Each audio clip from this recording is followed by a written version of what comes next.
Good afternoon, everybody. I'm Jaye Engelhardt. My security presentation today will be on the Colonial Pipeline that happened earlier this year. A little bit about the Colonial Pipeline. It's a pipeline that supplies almost half of the United States East Coast fuel. And that type of fuel is gasoline, diesel, the home heating oil, jet fuel, and military supplies. Colonial Pipeline is headquartered in Georgia.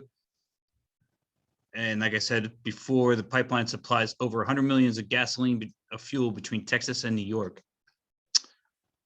The break was the initial break happened on the 29th of April, 2021, where they were probing for weaknesses in the system, and they found it, and then they launched their full-scale attack on May 7th. They gained control of 100 gigabits of their data, and they encrypted some of their back office systems. A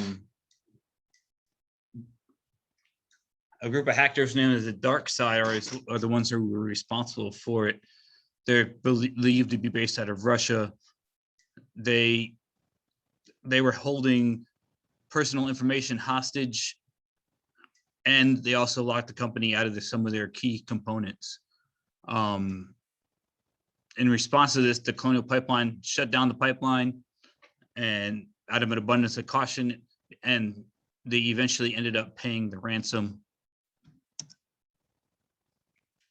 One of the first problems was the way they got into the system was they got in through a VPN that was not supposed to be in use. And that VPN, they only used single factor authorization when multi-factor authorization should have been used. The difference is multi-factor authorization is when you change your password. Say you need to change your password, and they need to send you an email or a text message confirming that you want to actually change that password. And another one of their problems is they didn't know their infrastructure. They didn't have confidence that the business IT infrastructure was separated from their operations IT infrastructure. If they would have done that, if they would have been confident in that, they wouldn't have had to shut down the pipeline. Some lessons learned from this breach was the company could have had software installed that could have recognized the initial breach that happened on the 29th of April. That way they could have shut down the access to that VPN, and then the company would never have gotten hacked. And on a side note, they should have disabled systems that are not in use. That VPN was just hanging out there, able to be used by anybody. They should have had just shut that down. And they also multi-factor authentication should just be a mandatory thing, not just suggestion.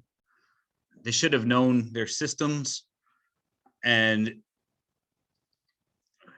knowing their systems, they should have kept their systems separate, their business side versus their operational side, and they would not have had to shut down the pipeline out of caution.